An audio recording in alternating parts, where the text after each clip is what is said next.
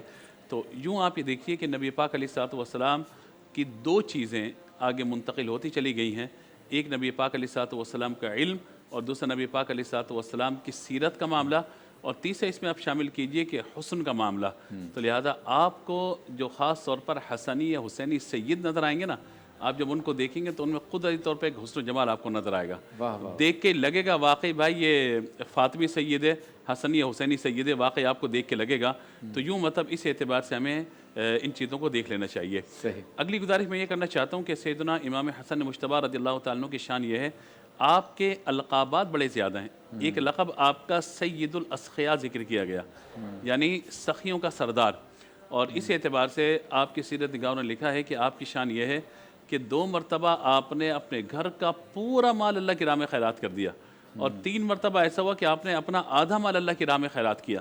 اور آپ کی شان یہ ہے کہ آپ کے معمولات میں لکھا گیا، یعنی سید الاسخیاء کے اعتبار سے، کہ آپ روزانہ فجر کے وقت مسجد نبوی میں تشریف لاتے، نماز ادا فرماتے، اس کے بعد وہیں تشریف فرما رہتے، یہاں تک کہ لوگوں سے ملاقات کا سلسلہ رہتا، اس کے بعد نماز اشراق و چاشت ادا فرمانے کے بعد ازواج مطہرات رضی اللہ تعالیٰ عنہن کے گھر تشریف لے جاتے، اور ایسے نہ جاتے بلکہ کوئی نہ کوئی تحائف آپ کے پاس ہوتے تھے، کوئی نہ کوئی ہدیہ ہوتا تھا جو ازواج مطہرات رضی اللہ تعالیٰ عنہن کی بارگاہ میں پیش کیا کرتے تھے۔ تو آپ دیکھیے کہ علی کا بیٹا ہو اور ازواج مطہرات سے محبت کا معاملہ، کیسا معاملہ آپ کو نظر آتا ہے یہاں پہ اہل بیت اطہار اور ازواج مطہرات رضی اللہ تعالیٰ عنہن کے درمیان محبت کا معاملہ۔ دوسرے یہ کہ آپ کا ایک لقب ذکر کیا گیا تقی۔ اچھا، تقی بھی اس اعتبار سے کہ گویا کہ خوف خدا اور عبادت کا معاملہ، ظاہر ہے کہ آل رسول ہیں تو پھر ظاہر ہے کہ اس میں تو کوئی دوسرا کلام ہی نہیں ہے کہ کیا عبادت کا معاملہ ہوگا۔ آپ اس سے اندازہ لگائیے کہ آپ نے اپنی عمر بھر میں 25 حج فرمائے، 25 حج فرمائے، اور ان میں سے 22 حج وہ ہیں جو آپ نے مدینے سے مکے پیدل جا کر کے کیے۔ کسی نے کہا تھا کہ آپ پیدل چل کے جاتے ہیں، کہا کہ مجھے اپنے رب کی بارگاہ میں سواری اختیار کرتے ہوئے بڑی شرم آتی ہے۔ تو یہ اندازہ لگائیے کہ یہ کیسی ہستی ہے کہ جوانی کا معاملہ بھی ہے، اور کون ہوگا جو یہ کہے کہ جناب میری سواری آپ کے لیے حاضر نہیں ہے، وہ تو سب کے سب اہل بیت پہ اپنی جانیں قربان کرنے کے لیے تیار ہیں۔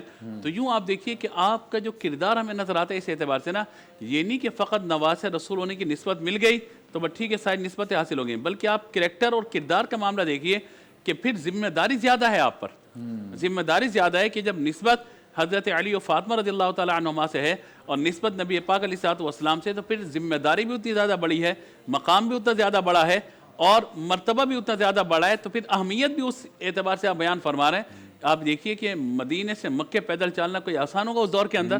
آج کل کے دور میں جو ہے بندہ جو ہے وہ ٹرین میں سفر کر رہا ہوتا ہے، بس میں جا رہا ہوتا ہے، کہتے ہیں اتنا سفر ہو گیا، مجھے 6 گھنٹے لگ گئے، 5 گھنٹے لگ گئے، 4 گھنٹے لگ گئے، اس کو بڑا مشکل ہم تصور کر رہے ہوتے ہیں۔ تو پھر آپ دیکھیے کتنا عرصہ پہلے مدینے سے نکلتے ہوں گے حج کے ایام تک پہنچنے کے لیے۔ آج کل روڈ بالکل صاف ستھرا ہے، پھر بھی کبھی سواری لیٹ ہو جاتی ہے حج میں، تو مینا سے مکہ جاتے ہوئے جی صاف راستے میں ہمیں کتنی تکلیف ہوتی ہے، بالکل اسٹریٹ راستہ ہے، پانی کا بھی مسئلہ راستے میں نہیں ہے، واش رومز بھی ہیں، اور بریجز بھی بنے ہوئے ہیں، روڈز بھی اچھے بنے ہوئے ہیں، موسم کا بھی مسئلہ نہیں ہے کہ دھول مٹی ہو، تو اس میں تکلیف ہوتی ہے۔ تو اس زمانے میں مکہ المکرمہ سے مدینہ المنورہ، مدینے سے مکہ آنا، مدینے سے مکہ آنا، اور پھر یہ بھی شبیر بھائی اس کو بھی آپ پیش نظر رکھیے کہ ایک آدھ مرتبہ شوقیہ چلے گئے نا، 22 مرتبہ کہہ دینا آسان ہے، کہہ دینا بڑا آسان ہے کہ بھئی ہم یہاں سے وہاں تک جائیں گے، ہمیں ڈاکٹر کہتا ہے واک کرو، چہل قدمی کرو تاکہ تمہاری صحت بہتر ہو۔ ہم 4 دن کرنے کے بعد کہتے ہیں میرا بدن کم ہو گیا، چوتھے دن مشین پہ کھڑے ہوتے ہیں، بدن کتنا کم ہوا، کم نہیں ہوا، اتنا ہوا، کیا ہوا؟ سبحان اللہ۔ آپ کی شان یہ کہ مدینے سے مکے 22 مرتبہ، اور کل حج آپ نے جو 25 حج فرمایا آپ نے، تو اندازہ لگائیے اس سے کہ اللہ تبارک و تعالی نے کیسی آپ کو قوت و استعداد سے نوازا تھا کہ نبی پاک علیہ الصلوۃ والسلام کے نواسے ہونے پر یہ سارا معاملہ۔ ایک حدیث یہاں پیش کروں کہ جو خاص طور پر آپ سے ہی روایت کی گئی اور آپ ہی سے بیان کی گئی۔ کسی نے آپ سے کہا تھا کہ آپ کو نبی پاک علیہ الصلوۃ والسلام کی کوئی حدیث یاد ہے؟ کیونکہ میرے آقا علیہ الصلوۃ والسلام نے جب دنیا سے پردہ فرمایا تو اس وقت آپ کی عمر مبارکہ بعد نے لکھا 7 سال ہے، بعد نے لکھا 8 سال ہے، کیونکہ سن 3 ہجری میں آپ کی ولادت ہے، تو 7.5 یا 8 سال کی عمر مبارکہ آپ کی بنتی ہے۔ اور سیدنا امام حسین پاک رضی اللہ تعالیٰ کی عمر مبارکہ تقریباً 6.5-7 سال کے قریب جو اختلاف تاریخ سے جو ہے بیان کی گئی ہے۔ یہاں اس حدیث سے پہلے ایک بات اور دیکھیے کہ اب حضرات حسنین کریمین میں مرتبہ کس کا بڑا ہے؟ دونوں میرے آقا علیہ الصلوۃ والسلام کے نواسے، دونوں کی فضیلتیں۔ لیکن کہا گیا کہ زیادہ امام حسن نے حضور کو دیکھا ہے، لہذا وہ حضرت امام حسین کے بھی امام ہوئے، اچھا تو لہٰذا اس لیے ان کی فضیلتیں زیادہ ہیں۔ دیکھیں۔ لیکن ہمارے یہاں حضرت امام حسین کا ذکر بڑی محبت و عقیدے سے کیا جاتا ہے، امام حسن رضی اللہ تعالیٰ کا ذکر جو ہے وہ بہت کم نظر آتا ہے، تو بہت ضروری ہے کہ آپ کا ذکر خیر بھی ہر جگہ پہ کیا جائے، کیونکہ حضرت امام حسین کے بھی آپ امام ہیں۔ دوسری گزارش جو میں عرض کر رہا تھا کہ آپ سے پوچھا کہ کوئی حدیث آپ کو یاد ہے؟ کہا میری عمر کم تھی اس وقت، چھوٹے کا لفظ میں جان بوجھ کے نہیں کہتا کہ آپ چھوٹے تھے، وہ تو ہمیشہ سے بڑے ہیں، عمر آپ کی کم تھی، تو تشریف لائے تو صدقے کی کھجوریں رکھی ہوئی تھی، اچھا تو آپ نے ایک کھجور اٹھا کر اپنے منہ میں ڈال دی، نبی پاک علیہ الصلوۃ والسلام نے فوراً آپ کو اپنے قریب بلایا، وہ کھجور منہ سے نکالی، تو کس نے کہا کہ بچہ ہی تو ایک کھجور کھا لی؟ نبی پاک علیہ الصلوۃ والسلام نے فرمایا اللہ تبارک و تعالیٰ نے محمد و آل محمد پر صدقے کو حرام قرار دیا۔ واہ یہیں سے علماء نے مسئلہ نکالا یہ اچھا کہ سادات کرام ان کو کبھی بھی زکوٰۃ اور صدقات واجبہ نہیں دیے جائیں گے، تو اگرچہ ایک حدیث مبارکہ ہے سیدنا امام حسن رضی اللہ تعالیٰ بیان کر رہے ہیں، لیکن اس سے آپ دیکھیے کہ مسائل کس طرح نکل رہے ہیں کہ قیامت تک آنے والے سادات کرام پر زکوٰۃ اور صدقات واجبہ کو منع کر دیا گیا، اور اس کا معاملہ بھی یہ ہے کہ یہاں سے شاہ صاحب نے روایت پڑھی تھی لفظ سید کی، سید کی روایت تھی، اور مجھے اندازہ یہ ہوتا ہے جو ہم تاریخ کو پڑھتے ہیں کہ سید جو لقب عطا کیا گیا نا، وہ سید امام حسن کا آج سادات کرام کو شکر گزار ہونا چاہیے کہ لفظ سید امام حسن کی وجہ سے سادات کرام کو عطا کیا گیا۔ کیا بات ہے، سبحان اللہ سبحان اللہ۔ آپ سے ملاقات ہوتی ہے مختصر سے وقفے کے بعد۔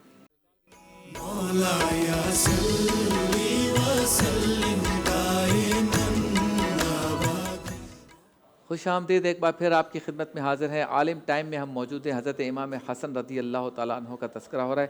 مفتی صاحب، میرا یہ بیٹا 2 گروہوں میں صلح کروائے گا۔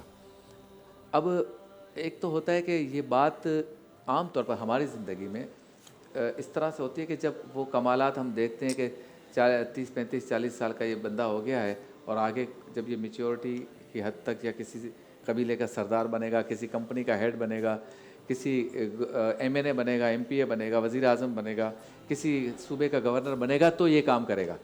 سرکار فرما رہے پہلے سے ماشاءاللہ، تو یہ تو ہو گیا سرکار دو عالم صلی اللہ علیہ وسلم کا معجزہ، لیکن ایج بھی ان کی زیادہ نہیں ہوئی۔ چلیں، سرکار نے فرمایا اور اللہ تعالیٰ نے حضرت امام حسن کو 96 97 98 100 سال کی عمر دی ہو، اور 70 72 سال کی عمر میں جب وہ ایک زیرک سیاستدان یا زیرک گورنر یا ایک زیرک لیڈر بن گئے ہوں، پھر ایسی کوئی صورت آئی ہو۔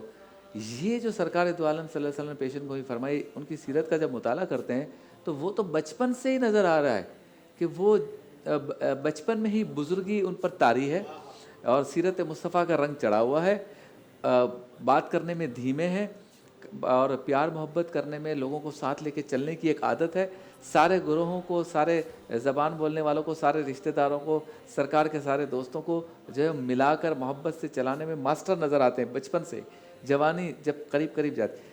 تو یہ بتائیے کہ یہ والی جو خاصیت ان کی ہے وہ آج نوجوانوں میں کیسے آئے گی، جن کی لڑائی ہو جائے تو پھر کسی بزرگ کو ڈالنا پڑتا ہے۔ یہاں تو سرکار فرما رہے تو جوانی میں ہی وہ اس قابل ہو گئے ماشاءاللہ کہ وہ اب بڑے بڑے گروہوں کی آپس میں صلح کروا رہے ہیں۔ ایک بات تو یہ ہے کہ یہ گاڈ گفٹڈ تھی، صحیح، یعنی نبی کریم صلی اللہ علیہ وسلم کی دعا سے اللہ نے آپ کو جبلتاً یہ صلاحیت عطا فرمائی۔ دوسری بات ہے کہ 2 صلح ہیں، ایک صلح حدیبیہ اور ایک صلح امام حسن، اور یہ دونوں منسوس ہیں۔ واہ واہ، صلح حدیبیہ وحی مطلوب سے منسوس ہے، اور صلح امام حسن وحی غیر مطلوب سے منسوس ہے، یعنی اس کا ذکر قرآن کے حوالے سے اور اس کا ذکر قول رسول کے حوالے سے۔ اور یہ خبر نبی کریم صلی اللہ علیہ وسلم نے پہلے عطا فرمائی کہ ان ابنی ھذا سید، میرا یہ بیٹا سید ہے، اور یہ مسلمانوں کے بین فئتین عظیمتین مسلمین، کہ یہ مسلمانوں کے 2 عظیم گروہوں کے درمیان صلح کروائے گا۔ کیا بات۔ اب یہاں پر پہلے تو یہ بات سمجھ لی جائے کہ ان دونوں گروہوں کو مسلمان ہونے کی سند رسول اللہ نے عطا فرمائی۔ صحیح، تو اب آپ کو اگر موقف بنانا ہے تو آپ قول رسول کو دیکھ لیجیے، واہ واہ، ٹھیک ہے۔ قول رسول میں دونوں کو مسلمان قرار دیا جا رہا ہے، تو ہمیں کسی بھی گروہ کو اسلام سے خارج قرار دینے کی ضرورت نہیں ہے۔ صحیح، اچھا، ان میں یعنی حضرت امام مولا کائنات حضرت علی المرتضیٰ شیر خدا رضی اللہ عنہ اور حضرت امیر معاویہ رضی اللہ عنہ، ان دونوں کے درمیان جو معاملات ہوئے ان میں جو حق تھا یہ ہمارا واضح موقف ہے کہ وہ بدست حیدر کرار، وہ حضرت مولا کائنات کے ہاتھ پر ہی حق تھا، اور دوسری طرف خطائے اجتہادی تھی، لیکن چونکہ کاتب وحی ہیں اور صحابی رسول ہیں تو ان کے لیے زبان تان کو دراز کسی صورت نہیں کیا جائے گا۔ اچھا، اب ان کے درمیان صلح کروانے والے کون؟ امام حسن۔ واہ واہ واہ۔ ابھی مفتی صاحب نے ذکر کیا کہ حسنین کریمین میں درجے کے اعتبار سے جو بلند درجہ ہے وہ امام حسن کا ہے امام حسین پر، کیونکہ امام حسن جو ہیں وہ امام الحسین بھی ہیں، یعنی حضرت امام حسین کے بھی امام ہیں، تو ان کا درجہ بلند ہے۔ تو جب بڑے امام حسن صلح کروا رہے ہیں تو پھر ان سے محبت کا تقاضا یہ ہے کہ ان کی صلح کو بھی مانا جائے۔ مسئلہ کیا ہوتا ہے شبیر بھائی کہ کچھ مسئلے تو ہوتے ہیں جو ہم پیدا کرتے ہیں، مسئلہ ٹھیک کیا ہے، مسئلہ کیا ہے؟ دوسرا کیا ہوتا ہے کہ ہم پہلے ایک فکر بناتے ہیں، پھر روایات کو دیکھتے ہیں اور اپنی فکر کے مطابق روایات میں رد و بدل کرتے ہیں، ڈھالنے کی کوشش کرتے ہیں۔ میں نے جو سوچ بنا لی ہے نا اس کے سانچے میں ڈھالو اور لوگوں پر اسے تھوپ دیا جائے اور اسی کو درست قرار دیا جائے۔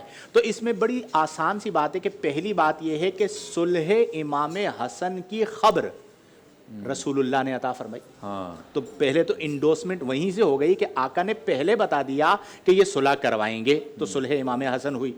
دوسری بات یہ ہے کہ آقا کریم نے پہلے بتا دیا کہ بین فئتین عظیمتین من المسلمین، تو دونوں طرف کے جو گروہ ہیں وہ دونوں مسلمان ہیں، یہ بھی رسول اللہ صلی اللہ علیہ وسلم نے بتا دیا۔ تیسری بات اس میں بڑی آسان سی ہے، وہ یہ ہے کہ دو نواسے ہیں، ایک ہے امام حسن، ایک ہے امام حسین۔ امام حسن کی مشہور صلح ہے اور امام حسین کی مشہور جنگ ہے۔ اب عقیدہ بالکل واضح ہے، اور وہ عقیدہ یہ ہے کہ جن سے امام حسن نے صلح کر لی ان سے ہماری جنگ نہیں، صلح ہے، اور جس سے امام حسین نے جنگ کر لی اس سے ہماری جنگ ہے، صلح نہیں ہے۔ یہ ہے واضح پیغام، یعنی حضرت امیر معاویہ رضی اللہ عنہ سے صلح ہوئی تو ان کے ساتھ صلح ہے، جنگ نہیں ہے، اور یزید خبیث سے جنگ ہوئی تو اس سے قیامت تک جنگ یزیدیوں سے بھی ہے، صلح نہیں ہو سکتی۔ یہ وہ بنیادی عقیدہ ہے جو حضرت امام حسن مجتبی رضی اللہ عنہ کی صلح کے حوالے سے ملتا ہے، اور یہ کتنی بڑی بات ہے کہ آج کرسی کوئی نہیں چھوڑتا۔ امام حسن مجتبی رضی اللہ عنہ امت مسلمہ کے وسیع تر مفاد میں اپنی کرسی سے، ورنہ امام حسن کو کرسی سے کون ہٹا سکتا تھا؟ ٹھیک ہے، آپ کے نانا جان کی کرسی ہے، آپ اس پر بیٹھے ہیں اور لوگوں کے دلوں میں محبت اہل بیت ہے، آپ نے مسلمانوں کے وسیع تر مفاد میں اس کرسی سے سبکدوشی اختیار کی اور اس کرسی کو چھوڑا اور حضرت امیر معاویہ رضی اللہ عنہ کو جو ہے ملوکیت عطا کی، اور وہ پھر آگے ملوکیت والی ایک پوری بحث سے وہ سلسلہ چلا، لیکن یہ ایک مثال بن گئی کہ آپ نے اہل اسلام کے وسیع تر مفاد میں اپنے عہدے کی قربانی عطا فرمائی تاکہ مسلمانوں میں کسی بھی نوعیت کا انتشار نہ ہو۔ ون لائنر یہ ہوگا کہ جو نبی کریم نے خبر دی تھی، دو خبریں، ایک صلح کی، ایک جنگ اور شہادت کی۔ صلح کی خبر کو امام حسن نے سچا کیا، جنگ اور شہادت کی خبر کو امام حسین نے سچا کیا۔ ہمارے ایک ہاتھ میں صلح امام حسن ہے، دوسرے ہاتھ میں جنگ امام حسین ہے، جن سے صلح ہے ان سے صلح ہے، جنگ نہیں، اور جس خبیث سے جنگ کی ہے اس سے جنگ ہے، قیامت تک صلح نہیں ہو سکتی۔ ہاں جی شاہ صاحب کچھ اضافہ، 2 منٹ کے بعد بریک۔ بسم اللہ الرحمن الرحیم۔ مفتی صاحب نے برکت کے لیے بالکل مفتی صاحب نے بالکل درست فرمایا کہ امام حسن لجپال سرکار کی جن سے صلح ہے ہم ان سے جنگ نہیں کر سکتے، اور امام حسین لجپال سرکار کی جس سے جنگ ہے ہم اس سے صلح نہیں کر سکتے۔ اور واضح طور پر ہمارے بزرگوں نے اپنی کتب کے اندر اس بات کو لکھا کہ امام حسن لجپال سرکار اتنا بڑا عہدہ سرکار سیدنا امیر معاویہ کو سونپ رہے ہیں تو کیا وہ انہوں نے یہ سمجھ کر ہی تو سونپا ہے کہ وہ یہ اس کے اہل ہیں، اسی لیے آپ نے سونپا ہے۔ کیا بات۔ صرف ایک میں اس میں ایک اضافہ کروں گا کہ محدثین نے لکھا کہ آپ نے فرمایا کہ آپ نے ظہر کی نماز کے وقت جو ہے یا جس بھی نماز کے وقت آپ نے خلافت کے فرائض اپنے ذمہ لیے، اور اسی نماز کے وقت میں آپ نے خلافت کے فرائض سے دستبرداری اختیار کی، کیونکہ نبی پاک علیہ الصلوۃ والسلام نے ارشاد فرمایا تھا کہ الخلافت من بعدی ثلاثون سنہ، کہ میرے بعد خلافت 30 سال تک چلے گی۔ جس دن امام حسن نے خلافت کو چھوڑا ہے اسی دن، اسی لمحے، اسی سیکنڈ میں 30 سال پورے ہو گئے تھے۔ امام حسن نے نبی پاک کی اس پیشن گوئی کو بالکل پورا کر دیا۔ سبحان اللہ۔ بریک۔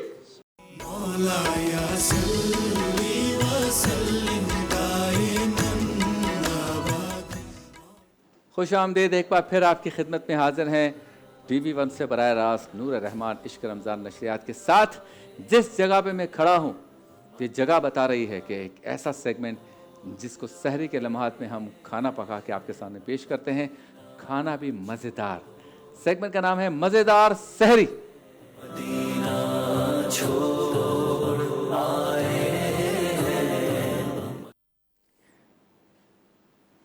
جے ڈاٹ کا شکریہ، بہت ہی خوبصورت ملبوسات بھیجتے ہیں۔ اور السلام علیکم شیف معراج۔ وعلیکم السلام۔ اچھا، شیف معراج جو ہے نا وہ اب آہستہ آہستہ اپنا سینہ چوڑا کر رہے ہیں، جس کے بعد مجھے دل کرتا ہے کہ میں ان کو سیٹھ معراج کہنا شروع کروں۔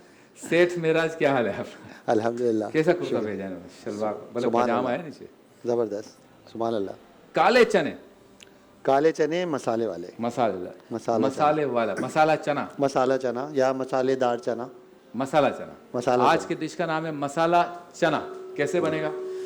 اچھا، کالے چنے ہم نے ایک رات پہلے بھگو کے رکھے، تھوڑا سا سوڈا ڈال کے، کھانے کا سوڈا، دوسرا سوڈا نہیں ہونا چاہیے، کاسٹک سوڈا تو بالکل ہی ختم ہو جائے گی۔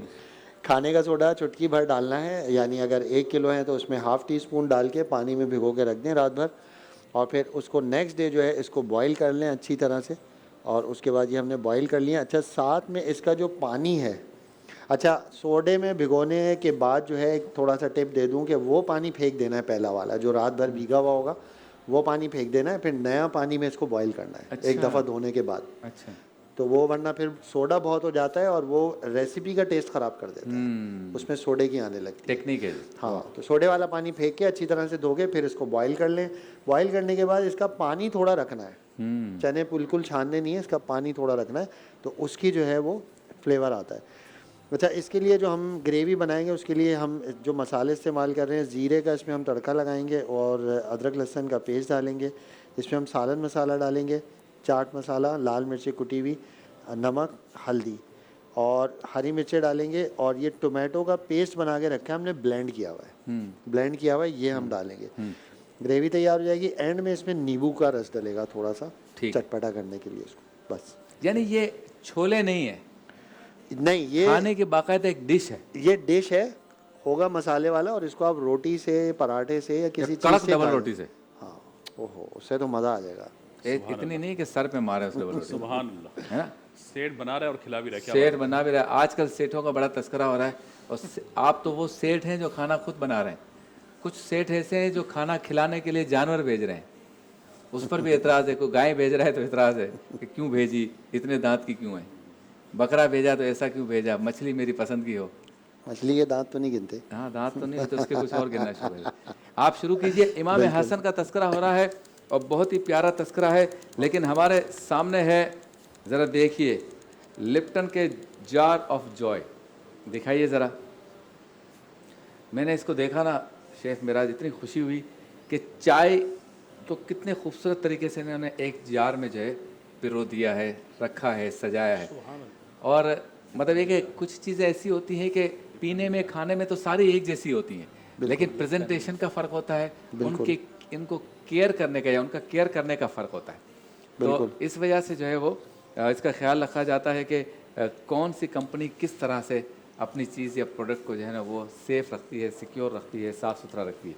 تو لپٹن کے یہ جو ہمارے کرم فرما ہیں، انہوں نے یہ دونوں جار ہمارے سامنے رکھے ہیں، اور ان کا کہنا یہ ہے کہ آج کل یہاں ہر جگہ وہی سیم پرانی پرائز آفر بھری پڑی ہیں، لیکن لپٹن لایا ہے کچھ خاص، اور کچھ خاص کیا ہے کہ یہ خوبصورت اسپیشل ایڈیشن جار آف جوائے، اور اس رمضان لپٹن لایا ایک اسپیشل جار آف جوائے۔ اس اسپیشل جار میں ہے محفوظ، جس کا میں نے تذکرہ کیا کہ محفوظ ہو گیا، اس میں چائے کا جو رکھن ہے وہ بالکل محفوظ ہو گیا، لپٹن سے ملے perfect golden colour, perfect golden colour.